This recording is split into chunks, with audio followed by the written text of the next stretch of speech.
Your ability to use technical analysis in order to make good trading decisions and inevitably make money in any market is imperative. It's something you cannot do without. And if you do not understand some parts of technical analysis, or if you don't know how to use them correctly, then that is likely a huge reason that you are currently either losing money as a trader or struggling to create profits over time.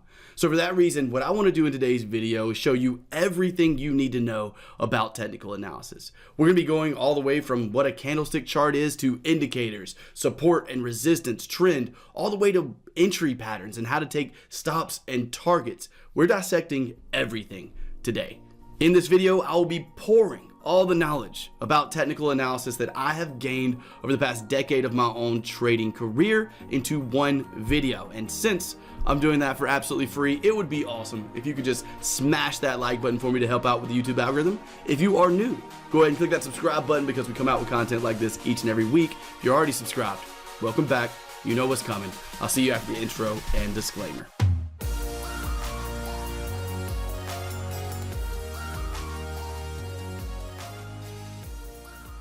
So I'm going to say this really slowly so that anybody who is brand new will easily understand.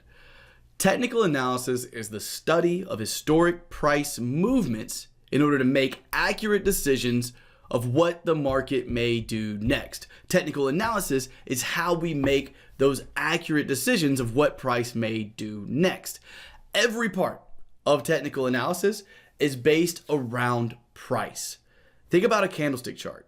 That's just a visual representation of price itself. Trends are nothing more than higher highs and higher lows, or lower lows and lower highs in price. Structure, support, and resistance, even indicators, are based around price. They're just a formula added to historic price data in order to plot that indicator on your chart. So because of the fact that the foundation of all technical analysis is price, the very first thing we're going to study today is a candlestick chart. And I'm going to put a timestamp beside me of the 7 or 8 things we're going to be going over in today's video. That way you can skip ahead if you already know parts of technical analysis. With that said, let's go ahead and dive into candlestick charts. What you see on the screen in front of you is known as a candlestick chart. Right now we are on a daily chart of the S&P 500. I'm going to go to a price chart of Bitcoin. Now we are on the daily chart of Bitcoin, and now let's go to a candlestick chart of the euro dollar. Now, what do you notice about all three of these? They all have candlestick charts. So the foundation of technical analysis, no matter what market you're trading in, whether that be Forex, stocks, crypto, the foundation of technical analysis in every market are these candlestick charts. But before we can understand this full candlestick chart, first you need to understand what a single candlestick represents. So let's do that now. Here are a couple of single candles. And what these candles represent is price movement throughout a certain period of time, depending on the time frame that you're on. I'm sure you've all heard of time frames, right? The daily chart, the 1 hour chart, the 5-minute chart. Depending on what time frame you're on, that's the amount of price movement these candles represent. So let's consider that we are on a 5-minute chart. That means that each of these candlesticks would represent 5 minutes of price movement. Now, before I get ahead of myself, candles have 2 parts. Candlesticks have a body, which you can see here, colored in green, and a wick, which are the lines above and below the body of the candle. A green candle represents a 5-minute period, since we're on a 5-minute chart, right? A 5-minute period where price went up or closed above where it opened. We're going over that in just a second. A red candle has a body as well, but the body of this candle is red because it represents a 5-minute period where price closed below or went lower during that 5 minutes. To make this really simple, let me go ahead and explain the open, high, low, and close.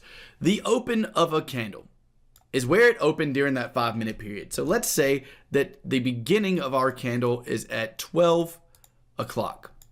What this candle would represent is the open of a candle at 12 o'clock. The low would be the lowest point price got to during a 5-minute period.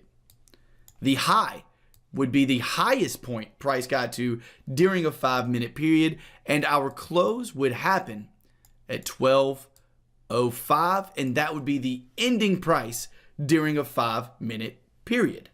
So that is a green candle. A red candle represents when price went down during that period of time. So for a red candle, we would have an open at the top of the body. This is the only difference between the two candles. The open is at the top of the body of a red candle because during a red candle, it represents a period where price closed below where it opened or went lower during, let's say, a 5-minute chart. So the open is there. The highest point is the same. It's the top of the line or wick of the candle. That's the highest point price got to within 5 minutes. The low is the lowest wick on that candle. That's the lowest point price got to in 5 minutes. And the close is the closing price after 5 minutes of data on a 5-minute chart. Again, if we started this at 12 o'clock, then the closing price would be at 12:05. And this candle shows you all of price between, all of the action of price between 12 and 12:05 if you're on a 5-minute chart. If we're on any other time frame, everything is exactly the same except for the amount of time that passes. If you're on a 1-hour chart, then this would be the open at 12 o'clock and the close of this candle would be at 1 o'clock. Everything else stays the same. The low is the lowest point that candle got to during that hour. The highest point that candle got to during that hour. So at this point, you should know exactly what each and every candle represents, and we put a large amount of these candles together in order to interpret what price is likely to do next by identifying trends and areas of value, identifying entry patterns, which is all stuff that we're going to go over right now. So let's dive down to a chart, take a look at a couple of live examples of single candles, and talk a little more about trend, areas of value, and the way we can use candlestick charts to predict what the market may do next with a high degree of accuracy. Just as a quick look at candles on an actual chart, we are currently on the 1-day chart of the Euro New Zealand. So what do each of these candlesticks represent? They represent 24 hours of price movement, or 1 day of price movement. A green candle represents a day where price went higher, or a day where the price closed above where it opened, right? A red candle represents a day when price went lower, or a day where price closed below where it opened. This most recent green candle, what does it represent? It represents price opening right here at the beginning of the day. The lowest price that price got to is the bottom of this wick. The highest price that price made during that 24-hour period is the top of the wick right here. And the close of that day is the top of the body of that candle. The opposite is true for a red candle. So now that we have that, let's move on to how we can use a large amount of these candles in order to identify a trending market and make accurate trading decisions. So if you had to take a guess of what trend the Euro New Zealand was in, which is the chart that is in front of you, what would you say? Uptrend, downtrend, or consolidation? Hopefully you were able to say an uptrend. And simply put, an uptrend is nothing more than when a candlestick chart is consistently making new highs and then higher lows, followed by new higher highs, new higher lows, new higher highs, new higher lows, new higher highs, new higher lows, and so forth. This higher high and higher low situation is what is referred to as a trending market. And this particular situation would be an uptrend. Now, the reason we utilize a trending market is because it gives us more accuracy on our trades. You've probably heard follow the trend before. And most beginners will gravitate towards trend trading for good reason. Again, it adds accuracy to your trades. It can make for better reward to risk setups.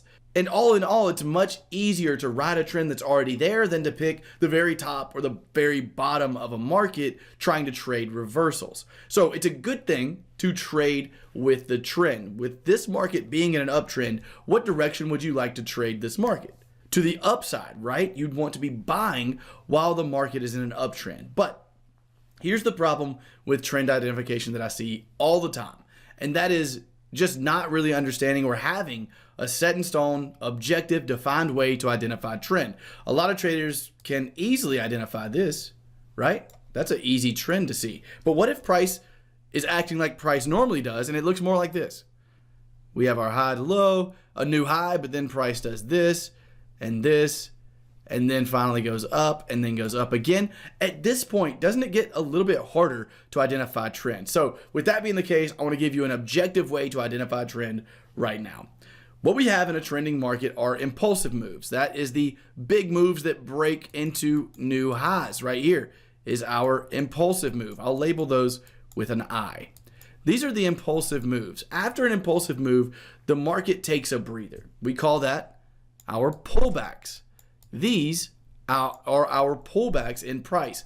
This would be a pullback, followed by our next impulsive move that breaks a high right here, impulsive move, and again, pullback right here. So the objective way that we're going to be identifying trend is the lowest low of the pullback cannot be broken for us to stay in an uptrend. So once we have this move that breaks and closes above our previous high, we call that our what? Impulsive move. Once we have that impulsive move breaking into new higher highs, which is what we're looking for in an uptrend, this market is still considered in an uptrend until we break or close below the lowest low of the previous pullback. So when we get a break above this high right here, when this market breaks above this high with the new impulsive move making a new higher high, then this market is still considered to be in an uptrend until or unless the market breaks and closes below what? The lowest low of the pullback, which would be where I just put this line. This is the lowest low of that pullback. So as long as the market stays above that low, then we're still considered to be in an uptrend and we still want to look for buying opportunities. At this point right here, we have had what? Another impulsive move. This move is our impulsive move because it broke above the previous higher high.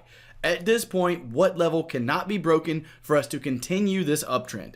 We cannot see the low of our pullback broken. Where's the low? That's the lowest point price got to in this pullback. As long as the market stays above that level and continues making higher lows and higher highs, then we're still in an uptrend. What we do not want to see is the market come down and break below that previous low of the previous pullback. I know that might sound complicated. We'll do it on a real chart to help clear things up. Also, if it sounded complicated, just go back and rewatch this portion of the video. This is how I objectively identify whether the market is trending up or down. Is going to be the opposite. We'll look at a downtrend as well. But the reason we have to have this information is because we want to be trading alongside the trend of any given market. If this market's in an uptrend like this, do I need to be trying to sell and go short and go against the trend? No, because the likely scenario is that we're going to continue into this trend. We're going to continue breaking into new highs. And just to show you that, let's click play and see what happens. At this point right now, looking at the chart, what do you expect to happen? What do we have? We have our low, just as we were just drawing it out, to a high, a higher low, a higher high. Here's our higher low right here, our higher high, our higher low, our higher high, and our higher low. We have now done what? Created an impulsive move. What do we expect after the impulsive move? We expect a pullback, but what cannot happen? This pullback after our impulsive move cannot break and close below the low of our previous pullback. This is the low of our previous pullback. So if this market does this, then we're expecting what? A possible reversal. We're expecting this market to possibly head lower. But as long as we stay above this previous pullback, we're still considering this market in an uptrend, still looking for buying opportunities. Let's see what this market does. Boom, just like that, we break into new structure highs, continuing this uptrend here on the Euro New Zealand. So that's how I identify uptrends. Let's now switch the script, flip the coin if you will, and take a look at downtrends and how to identify those in order to make more accurate trading decisions. So if for a uptrend we are looking for higher lows and higher highs, what do you think we're looking for with a downtrend? It's the complete opposite, right? We're looking for a starting point here, then we're looking for lows, followed by a lower high, followed by a lower low, followed by a lower high, followed by a lower low, followed by a lower high, so on and so forth. And with this being the case, just like with the other example, I'll give you an example on the whiteboard here. If we're heading lower, it's really easy to identify this as a downtrend. This chart, extremely easy. What about when price does what price normally does and we get something like this? And then the market goes like this and gets higher and consolidates and then finally breaks below this low. Well, now, since we just went over this, you know that this is still a downtrend unless what happens? Just like an uptrend, we have our impulsive moves here, followed by pullbacks.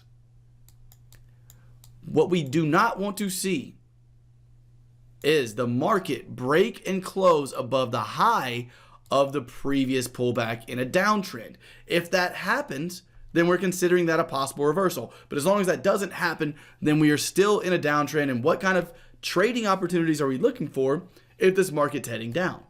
We're looking for selling opportunities as long as the market continues to head in the downward direction. So that is my objective way of identifying trend. And at this point, you have a lot of knowledge you've gained throughout this video. You now understand candlestick charts. You understand how to identify a trending market, whether that be up or down. So if you've already gained value, why not go ahead and smash that like button for me? And what we're going to do now is talk about how to find high probability areas of value using structure, support, and resistance. See you there.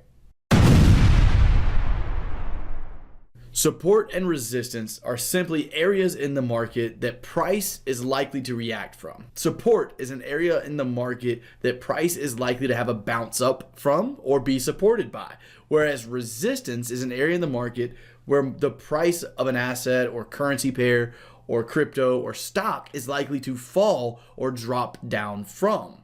These areas are based on historic price and based on other areas of support and resistance we can see in historic data. And those are based on the decisions of all other market participants. We're not going to dive into the psychology of support and resistance in this beginner video, but these areas of support and resistance are useful for three main reasons. You can use them to spot possible reversals. You can use them as entry points on trend continuation trades, and you can use them to help you determine your stops and targets. So what we're going to do right now is go over a couple of those. As I said earlier, most beginners are going to gravitate towards trend continuation trading. So what I'm going to do is show you how to use these areas of support and resistance to make better trading decisions while in a trending market. And I'm going to go over how to use them to help you set your stops and targets. So let's go ahead and dive into some charts and talk about support and resistance and how they can help us make better trading decisions. Using support and resistance as entry points in a trending market is very simple if we build on what we already know from the previous lesson about trend. If we were to draw out a trending market, it would look something like this. Low to a high, pullback, break above, a little bit of consolidation, not crossing that previous pullback low though. So what are we still in? An uptrend, right? Continuing, then pulling back, continuing up, pulling back, and continuing higher. In an uptrend, the likely scenario, if we're going to continue in this uptrend, and one of the best ways to look for possible support and resistance trades is to look at the previous level of resistance that was broken to become support.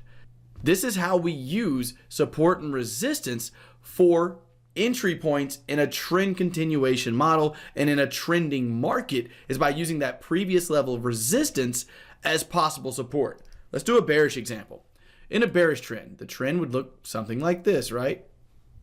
As we go further and further, what we're looking for in a bearish trend is for the market to get back up to that previous level of structure support that now we expect to become resistance. So this is called a break and retest strategy. And what we're looking for with this strategy, again, is the market to break below a previous level of support like we have right here, come back to that level and provide a trading opportunity. We're going to talk about how we enter trades later on in the video. But what you need to know right now is using structure, support, and resistance for entry levels in a trend continuation model and in a trending market goes like that. And what we're going to do now is take a look at this on live chart data. Here we are on that same Euro New Zealand chart. What did we just discuss? Well, we want to see the trend start. So we have our low to high, higher low, followed by our higher high. At this point, the reason this is our higher high is because this is where the market made a new high compared to its previous high and closed above the previous level of resistance. With that being the case, the previous level of resistance is likely to become support for a trend continuation market, for a trend continuation trade. If we continue looking here, we have a push up, a pullback, a push up to a new high. This pullback, where does this pullback come to? If I was to draw this box out right here at our previous level of structure, resistance, and make it a little easier to see for you, what do you notice? At this point, with this trend continuation in mind, the market made a new high with our impulsive move. Comes down to our pullback. Where does our pullback come to? Our pullback comes right into the previous high that was broken. This is resistance turned into support, and this is how we use support and resistance to find entry points in trend continuation. Let's take a look at a bearish example of this now. Here we are on that same Euro Aussie chart we looked at for the trending model we were discussing earlier in the video. In this case, we have our high, down to our low, up to our high. Once we break below this low right here, what are we looking for? In a bearish trend, after we break that low, we would be looking for a pullback, and let me delete these lines to make it easier to see, into that low, just as we have right here, and a continuation of the trend afterwards. As you can see, this market pulls back right into the previous area of support. It does become resistance, and this market continues pushing down. This happens over and over again and looks to be happening right now on live chart data here on the Euro Aussie. Let's draw that out so you have a complete comprehension of how to use support and resistance to find entry points in trending markets. We have our high to our low, our lower high. What happens? We break below what? Our previous low. If we put a box around that previous low, what has price now done? Price has now came back into that previous support level that now is what? It's a break and retest strategy. So if it was support, it's now going to be resistance. So at this point, once we get to that level, we can start looking for entry reasons.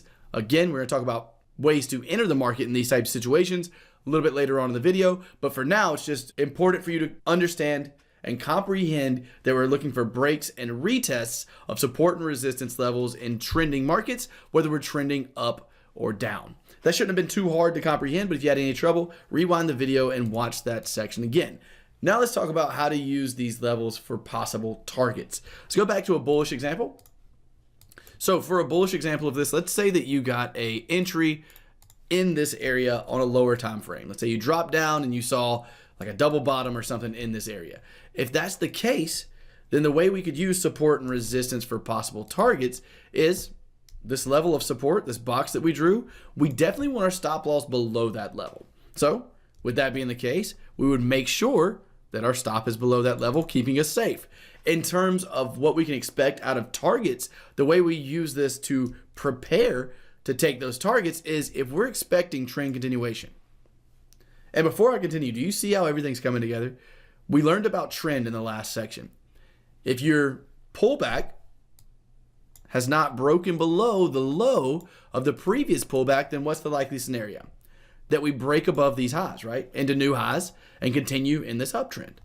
With that being the case, what if you said, well, the way I'm going to take targets on this trade is by looking at the previous high and taking my targets there, because the likely scenario is that this market continues higher. So then you would place your targets based on this resistance level right here. And that is how you use trend and structure in order to give yourself good reward to risk ratios and accurate trading opportunities. In this case, would have been about a 3.6 reward to risk ratio on this trade. My camera literally just died on me, but I have an extra camera, so no worries. Let's wrap it up with a recap. For a trending market to the upside, what we are looking for is a level of resistance to break. And then we're looking for the pullback after the break of that level of resistance to come back to that level of resistance. We're then looking for that level to become support in an uptrend and in a trending market. For a downtrend, we are looking for quite the opposite. We're looking for a level of support to break, and then the market to have a pullback that comes back to that level of support. We're looking for that level of support to become the likely area of resistance for the continuation of that downtrend. In terms of stops and targets, we're using these levels to make sure our stop loss is beyond that level of support that we point out or that level of resistance we point out. And we want to look left and make sure our targets are not close to a level of resistance for a buy trade, or not past a level of major resistance, because that level of major resistance may push the market down. We want to make sure we take targets or at least roll stops to break even before the market gets pushed down by that level of resistance. The opposite is true in a downtrend with a level of support. If you're selling, you want the market to go lower. You don't want to be beyond a level of support. So that wraps up the support and resistance lesson. Next up, we're going to talk all about indicators and how they can help you make better trading decisions. Let's do that right now. Before we get started, I need you to make your chart look exactly like this. Just joking, but trading indicators are formulas added to current and historic price and mathematical equations in order to plot lines and histograms on your chart. The purpose of trading indicators is to help simplify what price is doing. A candlestick chart itself can be very confusing at times. So trading indicators are meant to clean up some of that noise. They can also be used as an invaluable objective role in a trading strategy or in our trading in general to help us have consistency. So essentially, trading indicators can help to provide clarity on market conditions. They can even help us to identify trend, identify areas of value, help us find entry points, and even help us determine where we want to place our stops and targets. Now, there are thousands of trading indicators out there, and feel free to go test and study all of them to find the ones that fit your trading style best. But in this lesson, what I'm going to do is share with you my top 3 that I use every single day in my trading as indicators to help me make better trading decisions. So let's jump into that right now. The most useful indicator that I have ever found, and with no exaggeration, an indicator that I use every single time I place a trade, is the ATR indicator. ATR stands for average true range, and what this indicator does is gives you the average movement of price out of the last 14 candles. The way it works is it adds up the price movement in total, the total amount of pips each candle moved out of the last 14 candles, and then it divides that number by 14 to give you the total average movement of price in the last 14 candles. Hopefully you can already see why that is so valuable. But if not, let's talk about how we use this indicator. But before we do that, let's talk about how to find it. On TradingView, it's super easy. You go up here to your indicator tab, click indicators, and you type in ATR. It is the first one that is called built-ins. Any trading platform should have an ATR indicator. If it doesn't, you probably shouldn't be trading with it. But the way we use this indicator is to stay in line with the volatility of a market, currency pair, or time frame. For example, there's been so many times that I see a trader or hear from traders and they say, Steven, I don't know what I'm doing wrong. I keep losing trades, and I got a good reward to risk ratio, but I'm losing so much that I'm still losing money in my account. And they'll send me emails of their trades, and they're risking 10 pips to make 20 pips, but they're doing that on every currency pair and every time frame. Now, this may work on a 5-minute chart, maybe, right? On a 15-minute chart, possibly, that creates a profit depending on the strategy. But if you're on a daily chart risking 10 pips, when the average, if you look up top here, whenever I go away from my drawing tool, the average movement on a daily chart is 190 pips. You think that 10 pip stop loss is going to get hit? Yeah, 90% of the time. 90% of the time you're going to lose that trade because you're not in line with the volatility of the time frame you're on. The same thing goes for different currency pairs. For example, the euro pound in the currency world is a currency pair that has a very small amount of movement per candle. On the daily chart, we're looking at 50 pips. Again, look up here at the circle, right at 48 pips. that's a full day of trading on average for the euro pound. Whereas the pound New Zealand on the same chart, look at this day, 160 pips. So do you think you need to be using the same exact stop loss when these two markets are moving so differently?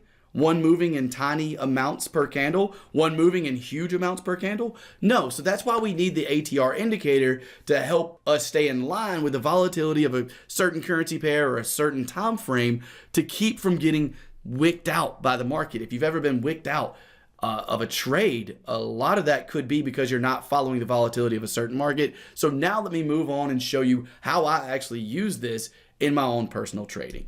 So based on what you've learned so far in this video, what trend is the Aussie Canada in right now? Well, we've had a high, down to a low, up to a lower high, down to a lower low. With that being the case, are we in a downtrend? Yes, we are. And in terms of structure and support and resistance we look for while in a downtrend, what are we looking for? We are looking for the previous level of support to become resistance in a downtrend. And we haven't gone over this yet, but we actually have a nice inverted hammer here, or a nice shooting star candle, whatever you want to call it. I don't really worry about the names of them. This candle has a long wick to the top side. Again, we're going over candlestick patterns actually in the very next lesson. But right now, what I want to show you is how I would use the ATR to help me predict stops and targets in terms of how I would use that indicator to place those. Let's go ahead and put a position tool on the chart. Right now, the ATR, if you look in the top left corner of the screen, right up here, is 67 for the Aussie Canada. If the ATR is 67, what I want to do is make sure that I am at least one ATR above the swing high of this current pullback to give the trade breathing room. So if up to that high is 30 pips, as you can see right here, this is up to the swing high, then I need to add 67 pips to that. That would be a 97 pip stop loss. Now, I know that I said we shouldn't be looking past levels of support like this in order to take targets, but in this situation, let's just do it anyway. And with that being the case, I may say something like, I expect this in terms of targets, right? This was how I use it for stops. I make sure that I'm at least one ATR above the swing high or below the swing low if I'm shorting versus going long. Now, for targets, I may say I'm expecting the market to move 2 times the ATR indicator. So what's 2 times 67? 134. So now I can have a 134 pip target. And again, this would work better if there wasn't a level of structure in the way, but for the purpose of the ATR indicator, just go with it. And that sets me up with a 1.4 to 1 reward to risk ratio. This is how one of the ways that I would use the ATR in order to place stop losses. Another way you can do this is by simply, this is a more simple way, is by saying, okay, I want a stop loss that is 2 times the ATR indicator from my entry. So that would be 134 from entry, right? And in order to get a 2 to 1 reward to risk ratio, I want to have a 4 times ATR indicator for my target. 134 times 4 is 268. And that would be a 2 to 1 reward to risk ratio. And that would be the way your trade setup looks. At this point, you're giving yourself room for your stop loss and you're accounting for the volatility of the market in terms of finding targets as well. Those are the 2 ways I like to use the ATR indicator. Let's now move on to the next favorite indicator that I have, the second most valuable in my opinion, which is moving averages. Moving averages are exactly what they sound like. It is the average movement of price over a certain period of time. So the red line you see on the screen right now is the 20-period moving average. What that means is that this indicator took the closing price of the last 20 candles and then divided that number by 20 in order to plot this line on the screen. If this moving average was to be 50 periods or look back period or length, whatever it's defined as in your trading platform, it may be slightly different. If it's 50 though, what does that mean? That means that this indicator took the closing price of the last 50 candles, divided that by 50, and that's how you get this line on your screen right here. Now, in order to plot this on the chart, it should be self-explanatory, but you just go up to indicators. Here on TradingView, it's very easy. You type in moving average, without that weird vocal tone, and then you go down to moving average and just plot it on the chart. Now, there are three main ways I use moving averages. Let's go ahead and dive into those right now. The first way that I like to use moving averages is to help me define trend. So earlier in the video, we talked about candlestick charts and a defining trend with swing highs and lows. As I said about indicators earlier, though, indicators are there to help you clarify what price is actually doing. So a moving average is a great objective way to define trend. The way you would do that is if price is trading above whatever period moving average you choose. For short-term trends, the 20 works great. If price is above the 20, then I am in an uptrend. And I'll do an example on the screen now for if price is below the 20, then I am in a downtrend.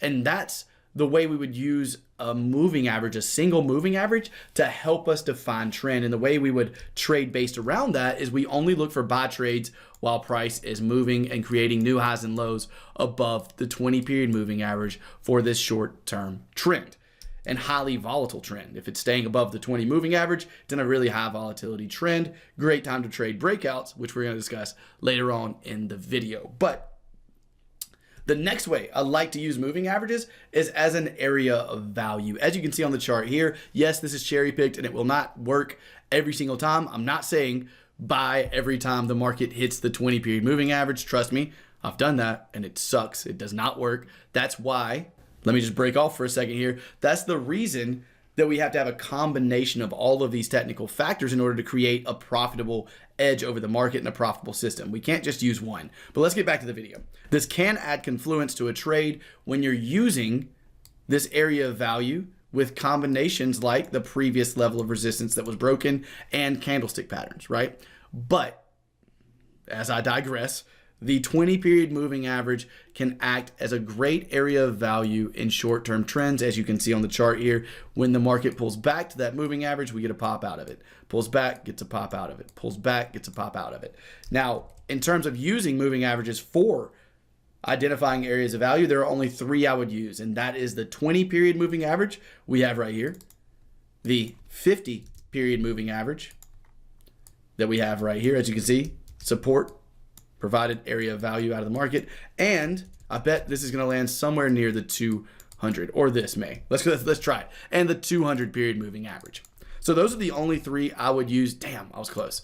Those are the only three I would use as areas of value. As you can see, the 200 also provides resistance and support as well. The reason those three work the best is because those are the top three moving averages used by traders around the world. So you might as well align with them. If there's going to be a bunch of traders taking longs off the 200 period moving average, that's going to push the price up, right? So that's how I like to use moving averages as areas of value. Again, not by themselves. I don't just buy because the market hits a moving average. I got to combine that with things like structure, support, and resistance, and candlestick patterns, and other technical factors, trend, and other indicators in order to create that profitable edge. The third way to use a moving average in your trading, or the third most useful way that I personally have found, is to use a moving average as a trailing stop. The way that would work is maybe you decided you want to place a reversal trade after you saw something like this.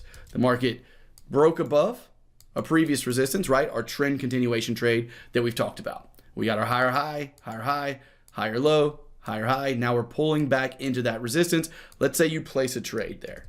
So your entry would be right here. Boom, you enter the market. And at this point, you have a stop loss, 1 ATR, right, below the lows. So let's say here's your stop. I'm going to color that red.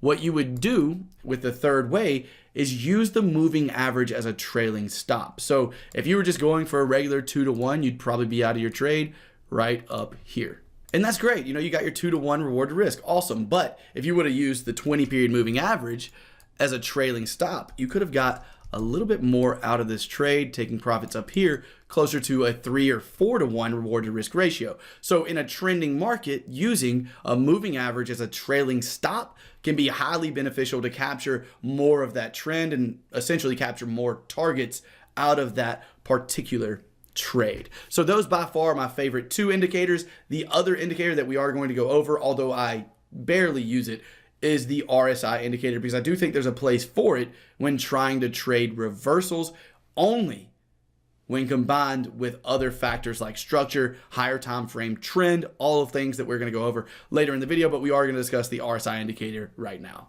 The RSI indicator is considered by most traders as a reversal indicator when in fact it's actually a momentum indicator. It tells you when price has been moving in a certain direction for a long period of time. This is why we don't just sell when the market goes overbought and buy when the market goes oversold. Let me digress one more time. With the RSI indicator, most traders think that when the market price is above 70, that means it's time to sell in order to look for that possible reversal. And when the price is below 30 on the RSI, that means it's time to buy for a big reversal to the upside. While this may work out sometimes without combining this with other technical factors, it is a losing strategy. Other technical factors including major levels of structure, trend on higher time frames, things of that nature. But as I said, there is a place for the RSI indicator. I'm going to go over this very briefly because I know how long this video is going to be already. The place I see the RSI indicator is if we're at a previous level of major structure resistance when this market goes into an overbought scenario, and if we have something called RSI divergence where price is making higher highs and the RSI is making lower highs, then we get a candlestick pattern like an engulfing pattern. That is an area where I believe the RSI is extremely useful. Outside of using this indicator as a confluence with multiple other technical factors, I don't see it being as useful as things like the ATR indicator and the moving average indicator, but I did want to throw this on the screen here and throw it in with this video because I think it can be useful when used properly, when used with divergence and higher time frame structure levels and trend. But with that said, that is going to do it for indicators. Next up, we're moving on to how we actually enter the market. We're talking candlestick patterns, chart patterns, breakout patterns, the real nitty gritty. I'll see you guys there. Candlestick patterns are candlesticks that form in a very specific way in order to help us determine what price is likely to do next. You may have heard of some of these before. Candlestick patterns like the engulfing pattern are very popular. Hammer and shooting star candles are extremely popular, and there are tons of candlestick patterns out there. Feel free to go study all of them, but it's unnecessary because what I'm going to do right now is give you my favorite 3 candlestick patterns that I use in my own personal trading. But before we do that, let's talk about how we use these candlestick patterns. Candlestick patterns can be used to help us spot reversals. They can be used to help provide clarity on market sentiment, and they can be used for entry reasons and trend continuation and reversal trades. That's what I normally use them for. And now let me show you the 3 candlesticks that I use most often. The first one is called the 382 candle or 38.2% candle, and you're going to understand why in a second. You may be looking at these going, man, Steven, that looks like a hammer or a tweezer top, and that looks a lot like a shooting star. Why are you calling it a 38.2% candle? Because the name of the candlestick pattern does not matter. Let me explain. The reason I call this a 38.2% candle is because of the rule that I have for this pattern, and what it shows us is that price or buyers, the market itself, meaning all of their participants, have pushed this market all the way down to the bottom of this wick. Remember when we talked about candlestick charts at the very beginning of the video, price moved all the way down to here. But what happened after price moved down there? Buyers came in and took control, pushing us all the way back up near the highs. This is a huge bullish sign for me and a reason to expect bullish pressure afterwards in any particular market. The reason it's called a 38.2% candle is because in order to objectively identify these candles, the only thing I do to make this extremely simple, and let me talk about the reason I do this first. If you ask people what a hammer candlestick is, or you show them a chart, I'll put a chart on the screen, and ask, is this a hammer? Or is this a hammer candlestick? You may get 2 different answers. What I'm trying to say is that candlestick patterns, unless you have rules for them, are subjective.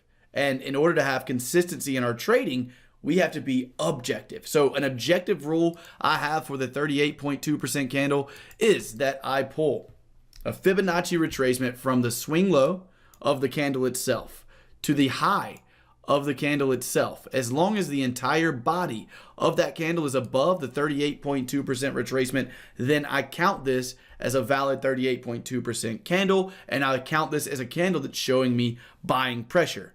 You guessed it, it's the exact opposite for a bearish version of this pattern, a bearish version of the 38.2% candle. What do you think I'm going to do to identify this pattern in an objective way? I'm taking a Fibonacci retracement from the top of that candle, the high, down to the low, and as long as the entire body of that candle is below the 38.2% retracement, then I know that selling pressure is likely to come into the market. Again, the way we use these types of candles is if this was to occur at the top of an uptrend, it might be a sign of a reversal. If this was to occur in a downtrend on our pullback, it might be a sign that we're about to continue in trend. We're going to talk about that on a live chart after I go through the other two candlestick patterns. So next, after the 38.2% candle, we have the engulfing candle. This is a candle you've probably heard of and you may already know how to identify, but in the Forex market, the way I identify an engulfing candle is a candle that has a larger body than the previous candle and that changes colors. So for a bullish engulfing pattern, I need to see that the previous candle was red, that the next candle is green, and that the green candle has a larger body than the previous candle. That is a bullish engulfing candle for me. We'll take a look at a bearish engulfing on a chart, so I'm not going to have to do that right here. So next up, we have the close above and close below candle. Again, all of these candles are used in the same way. They're all either going to be used to help you identify reversals, market sentiment, or help you enter on trend continuation trades. Here we have close above and close below candle. Pretty self-explanatory. But a close below candle would be a candle in which the close of that candle is below the low of the previous candle. As long as that happens, that to me is showing selling pressure, and the opposite would be true in the bullish direction. We would have a close above. Again, we'll take a look at that down on the chart. But right now, let's go take a look at a few live examples of the 38.2% candle first. So here we have a good example of a 382 candle or 38.2% candle. And what I want to do is explain to you how all of these things are already coming together, and we haven't even hit the end of the video yet. What have we learned about trend? Trend is when the market is making new higher lows and higher highs. What have we learned about indicators? When the market's above the 20-period moving average, we are in a highly volatile uptrend. What have we learned about support and resistance? The previous level of resistance is likely to become support, right? Now, with all of that in mind, what did we just learn?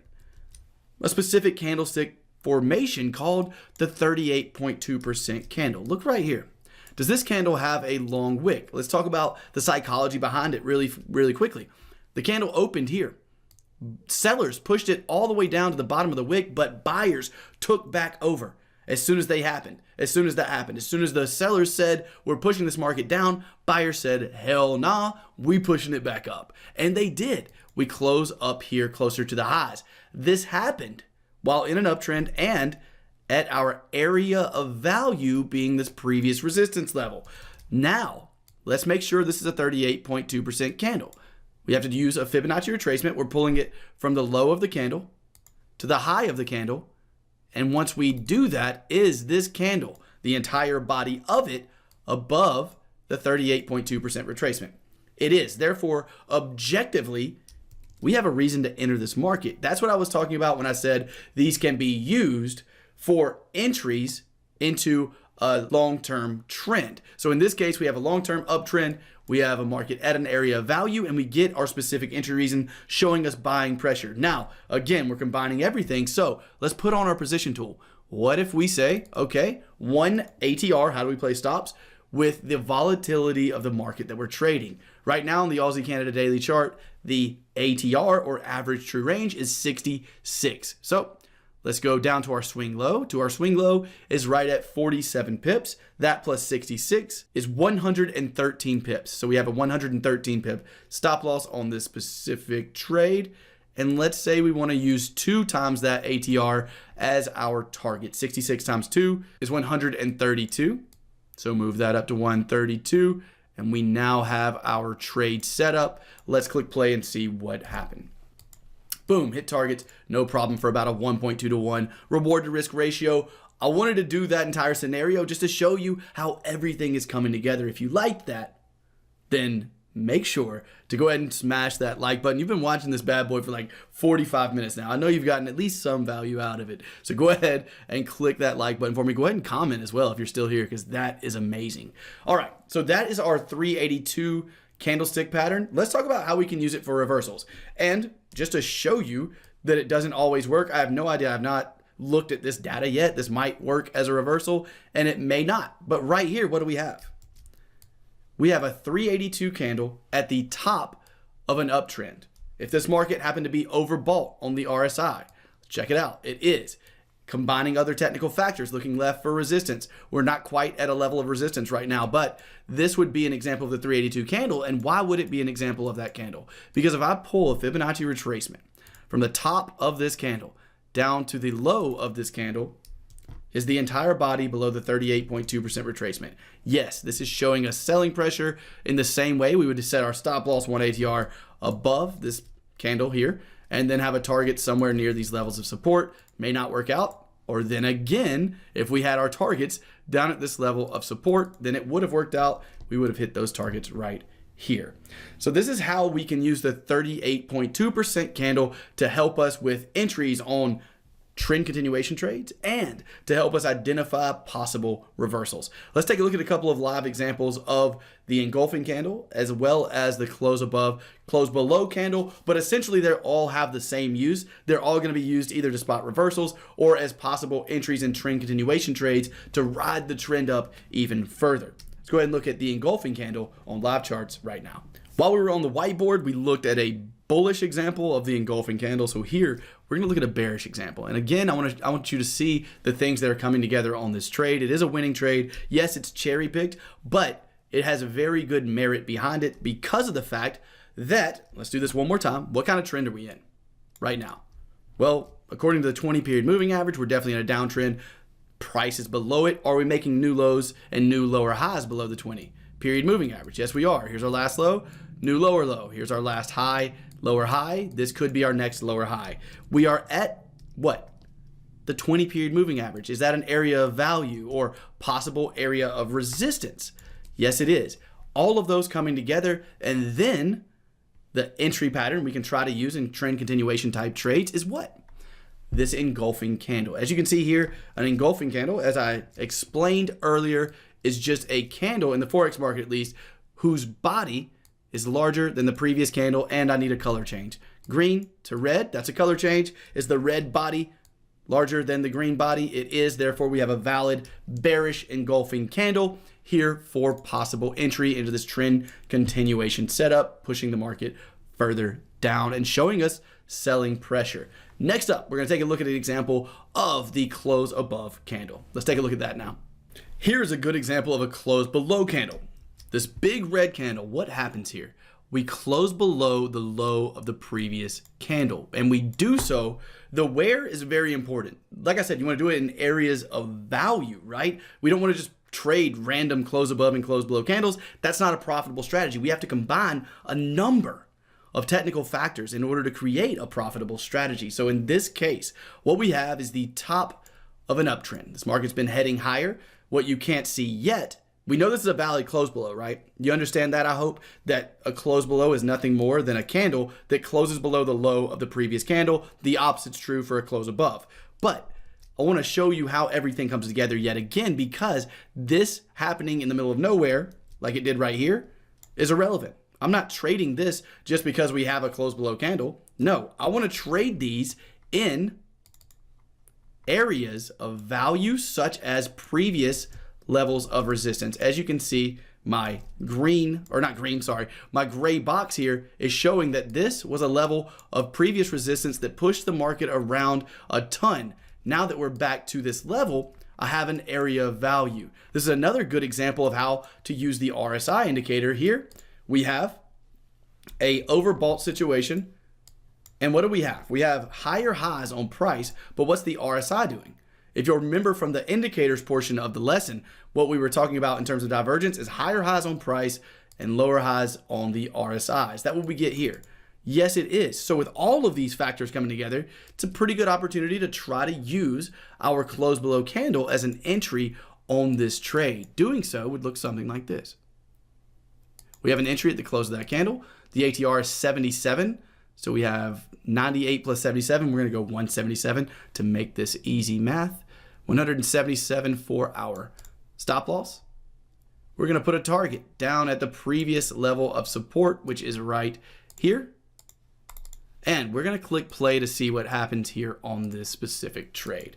As you can see, the market pushes down. Now, here's a good reason why we use that ATR for our stop loss. If we used a 10 pip stop above our swing high, do you see how easily we would have been stopped out by this wick?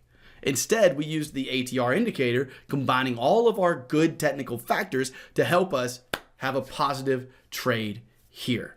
So with that said, that's going to do it for the candlestick patterns portion. And next up, something I like even more than candlestick patterns, and that is chart patterns. So stick around, I'll show you my favorites and how I use them in the market to help you better understand the entirety of technical analysis, even more so than you already do. I'll see you in just a second. Unlike candlestick patterns that form with between one to maybe a few candles, a chart pattern is going to form with between 10 to maybe 50 candles. And what they are identifiable patterns that, like candlestick patterns, can give us an indication of possible reversals, can give us an indication of market sentiment, and can help us identify possible entries in the market. Chart patterns are by far my favorite way to enter trades. And luckily, even though there are hundreds of chart patterns, and feel free to go study as many of them as you would like to find the ones that fit your trading style best, I personally use one type of chart pattern more often than any others, and for the most part only utilize this one chart pattern in my own trading, and they are double bottoms and double tops. I said they're one, I know that's two, but they're essentially the same thing, just flipped upside down. So before we go through the way I utilize double bottoms and double tops in my trading, we need objective rules for this. The same way we had objective rules for candlestick patterns, we have to have objective rules for chart patterns as well. So these double tops and double bottoms are going to have objective rules, and that's what we're going to discuss right now, is the objective rules for these patterns. For a double bottom, that's what we're looking at right now here on the Euro Yen. For this pattern, what I'm looking for, and the way it looks on a chart, sorry I didn't do that before, the way it looks on a chart is a market that comes down, creates a level of support, then bounces up to a level of resistance. But instead of continuing down in this downtrend, we come down, we retest this level of support, and we're supported yet again. So much so that we push up enough to break and close above what is called the neckline. So this is bottom number one of a double bottom, bottom number two of a double bottom. This is referred to as the neckline, and that is the initial pullback from the first bottom that we need to break in order to classify this as an actual double bottom. So a way that most traders enter this is either by entering exactly as the market breaks that neckline, or one of my favorite ways to enter, and the way we're going to talk about and discuss entering today, is waiting for the market to break and close above that neckline and then getting a pullback into that neckline. The reason I trade double bottoms like this is because I can get smaller stops, therefore having a larger reward to risk ratio on these types of trades. So that is how we spot double bottoms. Let's go over how we spot double tops first, and then I'm going to talk about how I actually use these patterns to consistently make badass trades in my own trading. Let's check out a double top though. So a double top is going to be when the market pushes up to a level of resistance, then pushes down in our initial pullback, but instead of continuing this uptrend, we now test that level of resistance once more and find resistance yet again. The market then breaks through the neckline. So on a double top, we have top number one right here, we have top number two right here, And the support level that was created after top number 1 is known as our neckline. We need that neckline to break to validate that this is actually a double top. And the way I said we were going to be trading these today is by waiting on a pullback after that validation, after that break. We want to see a pullback into our level of support, and that's where we're going to be placing possible trades and looking for the continuation down. Now, before we get into how I use it, I know I said we were going to right after this, I want to talk about those objective rules. So the objective rules I have for a double bottom, let's actually start there, is I need to see the first bottom and the pullback. At the point that I see this first bottom and a pullback, what I do is place a box. My box is going to be, let me make this way more easy. Hold on. Here we go. Okay, so at this point, it doesn't look like a double bottom, right? But I need an objective rule for how I'm going to enter a double bottom. So what I do at this point, whenever I see a bounce like this, is I place a box from the lowest bodies of this first low to the lowest low of this first low. That is what I call my termination point. What I want to see is the market retest this point. A candle can close inside of this area. A wick can go past this area. We could see nothing but the wick of a candle touch this area. All of that I would consider a valid double bottom. What I would not consider a valid double bottom is if we get a candle, but the wick doesn't touch my area. Or if we get a pullback and we see a candle that closes all the way below my zone, those two situations are no longer a valid double bottom for me. So those are my objective rules for a double bottom. We'll click play here and see what the market does. As you can see, we've now entered into my termination zone. We have not closed below it. Therefore, we have a valid double bottom so far. Still, is this valid? Yes. No candles closed below my zone. Therefore, I'm still considering this a valid double bottom. The next thing I need to see is a break of this neckline. Once I see that, like we do right there, I'm then waiting for this market to pull back to that neckline to place my possible entry. Once we do that and pull back to the neckline, I want to see buying pressure. For me, buying pressure is nothing more than a green candle. Once I see buying pressure, I'm just explaining to you exactly how I trade these double bottoms, or exactly how a lot of people trade them. I trade them slightly differently, but for the purpose of this video, this is what we're going to talk about. So I would place an entry there. We have a 17 pip ATR right now. So 17 plus 30 is 47. 47 pips. And I want to target my next level of resistance, which is right up here in this area. So at this point, we have our trade set up. We've had buying pressure after a double bottom has been confirmed by the breakout and a pullback to the neckline plus buying pressure. Okay, cool. We're in the trade. Let's see what happens. Eventually pushing up, down, up, down. This is the reality of trading, guys. You will be tortured emotionally during situations like this, but it's just what happens sometimes while we're trading. And there we go, finally hitting targets. You have to have emotional fortitude. That's something, unfortunately, we're not going to have time to discuss in this video because it is going to be well over an hour long. I already know that. But that is how I would trade the double bottom. The double top would be the exact opposite of that. We'll go over that really quickly. You should have a pretty good idea by now. But here on the double top, the only difference is I am putting a box. Let's actually, does it sound like I'm saying pudding? It does to me. Let's put a box right there. So now what I'm waiting for a double top is the market to push up into an area of resistance and have a pullback. Once I have that pullback, I'm placing a box from the highest bodies of the first top to the highest wick of the first top. This is what I call my termination zone. I want to see a candle that at least touches that zone. But what I cannot see is a candle that closes above this zone. A candle can close inside of the zone. A wick can go past the zone. The only thing I cannot see is either a candle not touching it at all or a candle closing above it. So with that said, click play. You already know what this turns out like. Yes, we have a valid double top, and yes, we broke the neckline. The way I would trade this is by waiting on selling pressure at the neckline as the market pulls back up. Clicking play yet again. Selling pressure would be this red candle. Stop loss at that point would only need to go above our swing high, and then we could target whatever we needed to pushing lower. And that, my friends, is how I use the double top and double bottom strategy. So now you have the rules-based approach I take to spot these patterns. The way I enter them is with buying pressure at the neckline after the break. The other thing you need to know about these patterns is they work best whenever you're aligning yourself with higher time frame trends. So let's say you're trading these patterns on an hourly chart. If you're trading a double bottom on the hourly chart, and what I mean by that is you actually see the double bottom itself on an hourly chart, you want to make sure that the daily chart is in an uptrend. So that way you are aligned with the daily chart uptrend while trading a double bottom on a 1 hour chart. The opposite is true for a downtrend and a double top. If you're trading a double top on, let's say, the 1 hour chart, you want to make sure that you are aligned with the daily chart trend. You want to make sure the daily chart is actually in a downtrend while you're trading that double top on a lower time frame. This is going to add an amazing amount of accuracy to your double top and double bottom trades. It'll also add accuracy to any other chart patterns that you decide you want to add to your trading arsenal.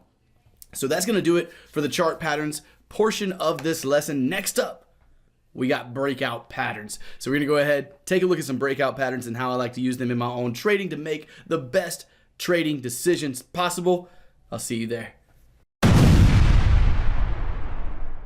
Breakout patterns are when the market goes from a low period of volatility to a much higher period of volatility. We see that a lot on uptrends and downtrends. What we see is impulsive moves. So the market makes a large move to the upside, and then we see a small period of consolidation before the next large move to the upside. We call these flag patterns. We're going to talk about those in just a second. We also see this in the form of what I trade and call, and what is called, I guess you could say, ascending and descending wedges. What this means, an ascending wedge, is when price has a level of resistance that it cannot get above, but as it's testing that level of resistance, the support level is rising. So that means that buyers are coming in sooner and sooner at higher and higher prices till eventually that pattern breaks out to the upside. And a descending wedge is the opposite. We have a level of support, we have lower highs coming in, showing that sellers are stepping in sooner and sooner at lower and lower prices, and eventually that breakout level gives way to what we call an ascending and descending wedge breakout pattern. Those are the two breakout patterns I personally use the most. There are many more breakout patterns that you are free, like everything else in this video, to go study on your own, but I want to talk about the ones I'm actually familiar with and the ones that I personally use. So let's take a look first off at flag patterns. So let's talk first, how do we use flag patterns? We now know what flag patterns are. How do you use them? Well, I use them to capitalize on volatile trends. What did we talk about earlier? A volatile trend oftentimes stays above the 20 period moving average. As you can see on the chart here, we have price staying above the 20 period moving average. So the way I like to use a flag pattern is if we are staying above the 20 period moving average and we've just had an impulsive move to the upside, then I want to draw out a flag pattern on my period of consolidation. After that period of consolidation, we get what is known as a breakout candle. This breakout candle breaks the top trend line of that period of consolidation, and this is when most traders decide to enter on a flag pattern trade. I'm going to give you some specific rules in just a second, but let's take a look at one more example. We have another situation here where the market's continuing in trend. We make an impulsive move that breaks above previous resistance. We then see this market have a period of consolidation, this pullback that, as you can see, looks like a flag, right? We have the pull, which is normally the amount of price, the impulsive leg before the period of consolidation. We have a small period of consolidation, then we have our breakout candle, and the market continues in that uptrend. This happens time and time again in volatile trends, and that's how we can take advantage of flag patterns in volatile trends. Now, just as with everything in our trading, we need to have some objective rules here. So for me, one of the best objective rules I have found when trading flag patterns is that I want to only trade these patterns when they happen above or near the 20 period moving average. That's the only time I can actually place trades based on flag patterns, because the 20 period moving average acts as my filter for highly volatile trends. And I only want to take flag pattern breakout trades if the trend is highly volatile, because that's my best chances of having a move higher. And for stops and targets, we'll go ahead and discuss those. You should have a pretty good idea. Where do you think I would put stops and targets? If my entry candle is this breakout candle right here, what do you think I would do for stops? I would have my stop loss below the previous low by what? 1 ATR, as we discussed earlier. So let's go ahead and set this trade up. It would look something like this, and a target up here at the previous level of resistance right here. So at this point, you know exactly how I trade bullish flags. This video has gotten well over an hour long, so I'm not going to do an example of a bearish version of this. Just flip it upside down. It's literally the same exact thing in the opposite direction. In terms of a bearish flag pattern, we'd be waiting on the market to head down with an impulsive move, head down with an impulsive move. We would be trading this small period of consolidation on a breakout of that period of consolidation to the downside. We'd be selling or going short. So that is, again, how I trade flag patterns. Let's take a look now at another breakout pattern that I really enjoy using, which is the ascending and descending wedge. Here's an ascending wedge, and unlike flag patterns that take just a few candles to set up, these types of patterns normally take anywhere between 20 and 50, maybe even 100 candles to actually set up. They're larger patterns. But essentially what we're looking for with a wedge pattern is a level of resistance that the market is having trouble getting past. But at the same time we're having trouble getting past this level of resistance, we want to see sellers stepping in at higher prices. What this is showing us is that, excuse me, I said sellers, I meant buyers. We want to see buyers stepping in at higher prices. What this is showing us is that buyers are more and more interested in this currency pair, stock, crypto, whatever it may be. They're more interested in higher prices. And as we continue to make these higher lows, the not inevitable but likely scenario is that eventually we bust through this level of resistance because sellers eventually give up trying to push the market down from this level of resistance. As their pushes down get smaller and smaller and we get higher and higher lows, they eventually give up. And when they do, it looks something like this. We get a breakout of that level. Now, one of my favorite ways to trade this is on the pullback, almost like the double top and double bottom we were looking at earlier, but a lot of traders trade on the breakout candle that we can see right here. The way I like to trade them is after this breakout, I like to wait for a pullback back into my zone of resistance. When I get that pullback, I look for buying pressure. What do I define as buying pressure? A green candle. So once I pull back to that zone and get a green candle, that is when I personally will enter the trade. So now we have a pullback into the zone, waiting for a green candle, boom. Personally, I would be entering into the trade here. We'll go ahead and do the trade setup. We've had all of our rules met for an ascending wedge. We have a level of resistance that has acted as resistance multiple times. We have rising support levels coming into that level of resistance. We now have a breakout of that level and a pullback to that level of resistance. At this point, yet again, whenever I find buying pressure here, that is when I want to place a trade. Because of the fact that I waited for the pullback, I can now have a much smaller stop loss based on this previous swing low. So I have an ATR of 36 pips on my entry candle. I want to be 36 pips below my swing low. So 39, let's go 40 plus 36 is 76 pips. 76 pips would be about right here. With that being the case, where's my target going to go? Well, if I place targets based on structure, the next level that looks to be a major level of structure support or resistance is right there. So let's see what that would look like. Do I get more than a 1-to-1 reward to risk? I get about a 1-to-1 reward to risk ratio. Maybe move stops at break even when the market hits that price, right? And then continue with the position. Let's see what happens. We push up, we push back down, stopped out for break even, or we watch the market continue and eventually push higher. But that, regardless of how that trade worked out, is how I would be trading ascending wedges. And the exact opposite is true. Again, this video is getting very long. So just flip that over. What we're looking for a bearish version, a descending triangle, is nothing more than a level of support that's hit multiple times while we have falling resistance levels or falling swing highs. Falling swing highs plus the same level of support is going to give us a descending triangle. Descending triangles, once broken to the downside, are likely to continue in that direction. Personally, I wait on this pullback to come back into that level. Sometimes it doesn't happen and I miss out on some trades, but it gives me a better reward to risk setup. So I like to wait on that pullback in terms of getting a better reward to risk on these trades. So I would love to be able to tell you that this is all you need, and now you can go out there and trade and make money, quit your day job, and you'll be good to go from here on out.